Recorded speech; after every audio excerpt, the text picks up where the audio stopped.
A few years back, I began to hear about the Last Reformation. Dr. Brown, are you familiar with the Last Reformation? Have you seen the video?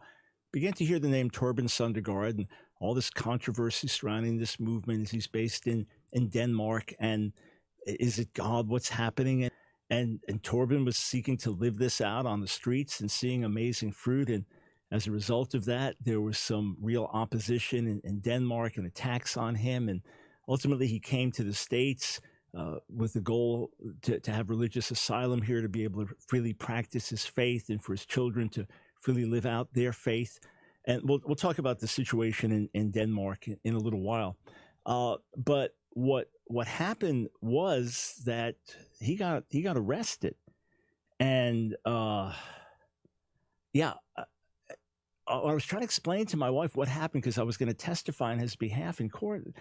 Why in the world did he get arrested for? Why is he still in prison? What's going on? So, Torben, are you there, sir? Yes. Ah, okay. Yeah, I'm ready. All right. You are calling us from prison right now.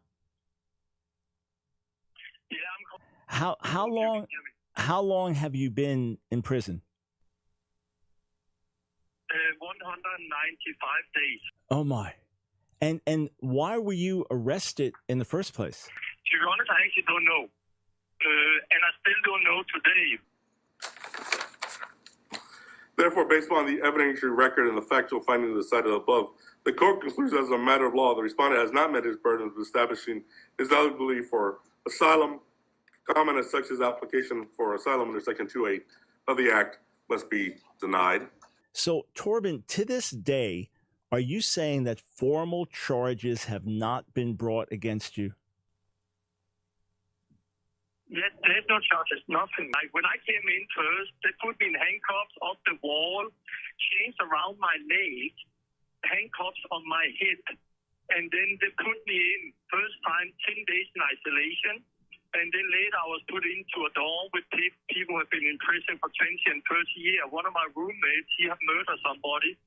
Another guy, he had stabbed his boss in the back with a knife. What have I done? I've been preaching the gospel, and so it's been very unreal, and I think that is the whole surprise around it, and don't understand why it's not on every news media outlet out there, and why nothing is happening. Because this is what I feel like sometimes when I'm here. My family feel like that we have to. I don't understand. I truly don't understand it. And let me speak to everybody plainly. You might say, well, I disagree with Torben's doctrine, or I don't think that God heals like this today or whatever. I don't believe in deliverance. Fine, you can have your differences.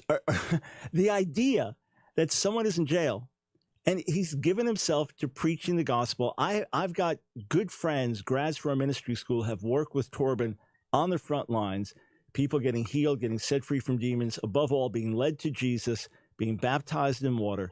And that's what you were going about doing. That's what you were doing in America. In fact, that's where you were in America because of the persecution and the hostility in Denmark.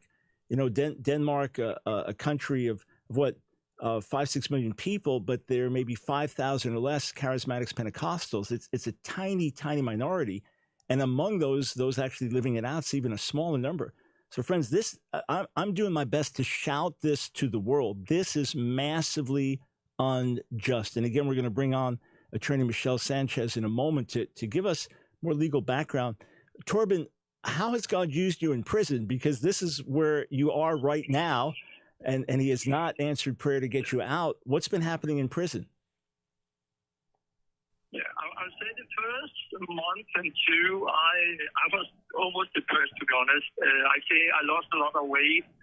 I also fasted, but I really felt depressed.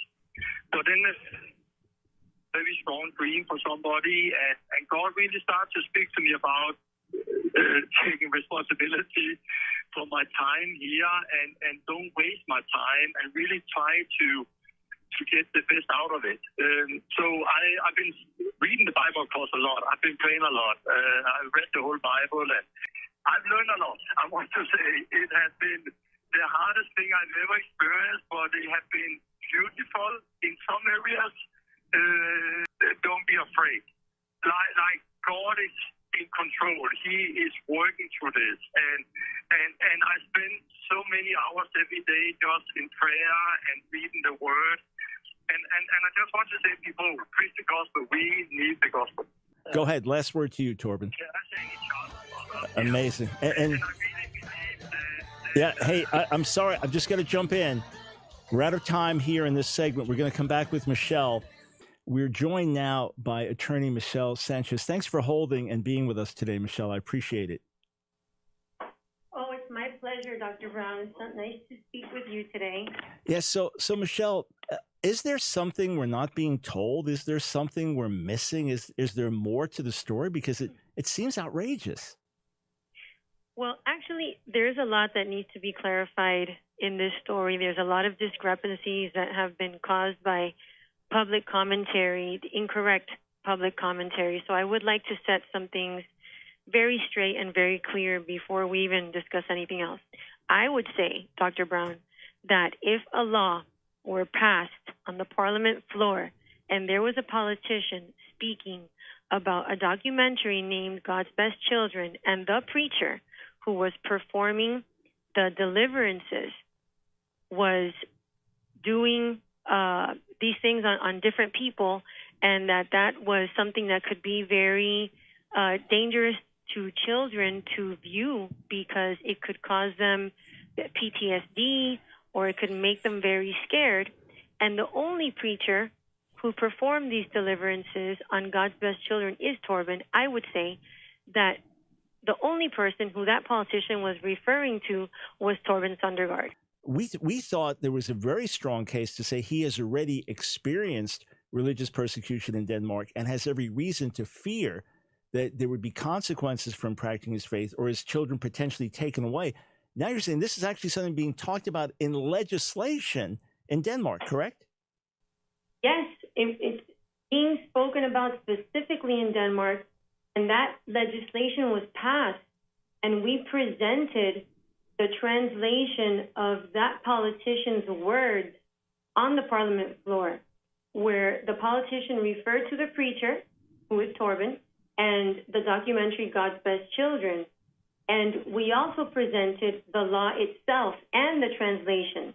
So how could there be any room for further judgment than that of seeing that this gentleman, Torben Sundergaard, fears persecution on account of his religion should he return to Denmark?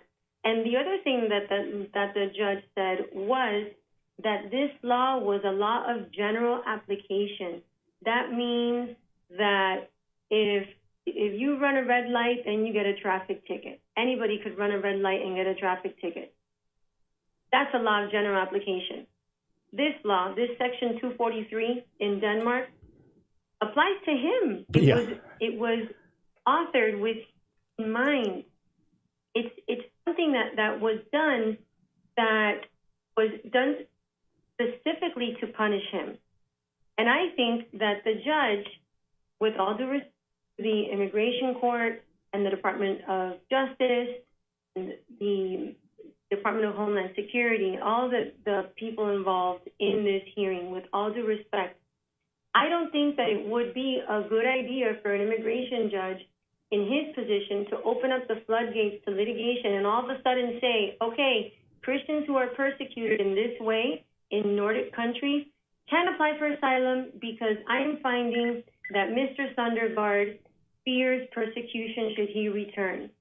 So I think in the back of that judge's mind, and excuse me if I'm speculating, but I think I'm making a very educated guess. I think in the back of that judge's mind, he didn't want to set a precedent that would allow other individuals to apply for asylum. I mean, we know that there's a burqa ban in Denmark. Yeah. We know that there's circumcision of babies in Denmark. Now there's a ban against deliverances. Yeah. And how far are we going to take this?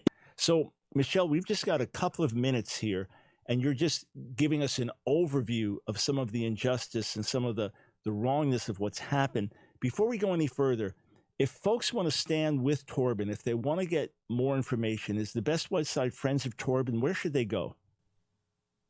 Well, I know he has a Facebook site, which is his wife is very supportive wife and confidant and rock, Lena Sundergaard, is posting, and also friends of Torben, and they could just voice their support in their own ways, because he has many supporters and many people who believe in him.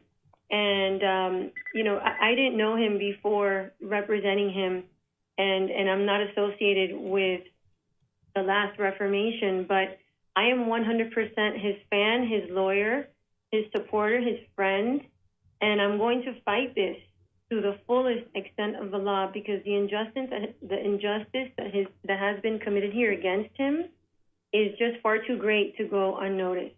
Hey, we've got about a minute left. Anything more you'd like to share, Michelle? Well, I'd also like to share that we filed his appeal from this adverse decision. And again, I would like to stress that the adverse decision doesn't mean that he gave false information. The adverse decision just means that the judge did not agree with issuing him asylum.